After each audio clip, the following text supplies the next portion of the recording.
Hi, my name is Jared Gordon. I am the school psychologist at Whitman Post, and I'm going to read Chapter 7 of A Boy Called Bat. Chapter 7 Every Other Fridays. The next morning was an every other Friday. On every other Fridays, Mom drove Bat to his school, and Janie walked to her school just like usual. But in the afternoon, Dad would pick them up. First, Bat, whose class let out 20 minutes before Janie's, and they would all go home to his apartment for the weekend. Every other Fridays made Bat uncomfortable, like his skin was on too tight. Bat liked it when things followed a pattern, and every other Fridays broke the pattern. This every other Friday was the worst one Bat had ever experienced because it meant that it would be 3 days until he saw the skunk kit again. He had begged Mom to let him take the skunk to Dad's house, but Mom refused. The baby skunk needs to be with me, she said. I'll take him to work, and the vet techs can watch him while I'm with patients. Besides, Bat, I don't think your dad is a fan of skunks.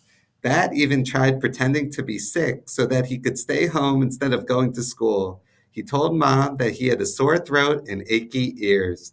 Bat hardly ever lied. It made him feel itchy. But even though Mom's patients were animals rather than humans, she was still a kind of doctor. She shined the light into his ears and made him say, "Ah," as she looked down his throat. "You're not sick, Bat," she said. "You just want to stay with the skunk kid." "He needs me," Bat whined. "Bat," Mom warned, "don't let yourself get all worked up, okay?" "Sorry, sorry," said Bat. "We can help raise the kid this month as a family as long as you keep on doing all the regular stuff too. School and dads and homework and everything. If the skunk kid is too big of a distraction, then I can get Lawrence to take him home in the evenings." Lawrence was Bat's favorite vet tech at Mom's clinic.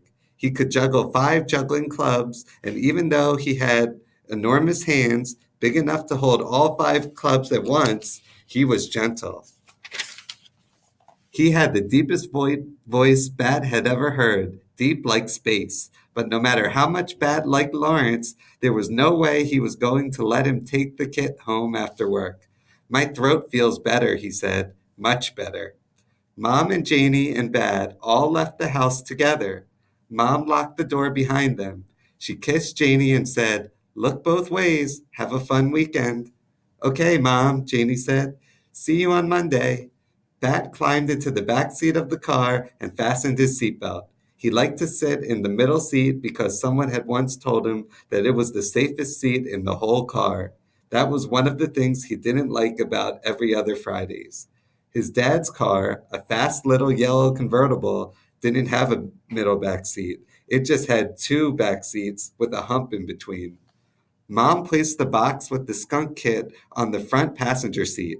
Then she started the car and backed down the driveway. It wasn't a long drive to Bat's school. The distance from their house to his school was exactly 2.3 miles. Bat knew this was because Bat knew this because he liked his mother to push the button on the dashboard each morning, the one that reset the trip meter.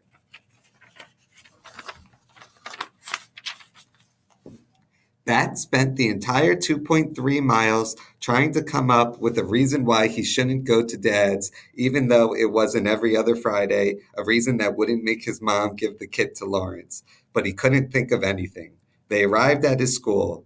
"You'll take care of the kid?" Bat asked Mom. "Honey," Mom said, "I'm a veterinarian. Taking care of animals is my job, I promise." Bat nodded. He unbuckled his seatbelt, slid across the back seat, and got out of the car.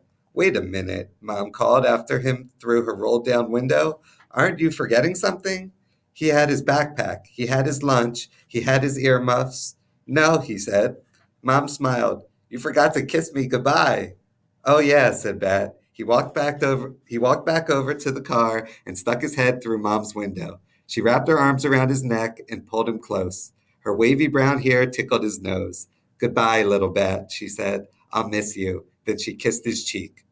"Goodbye," Bat answered. He walked up to the school's front door, then turned around. Mom was still there in her car watching him.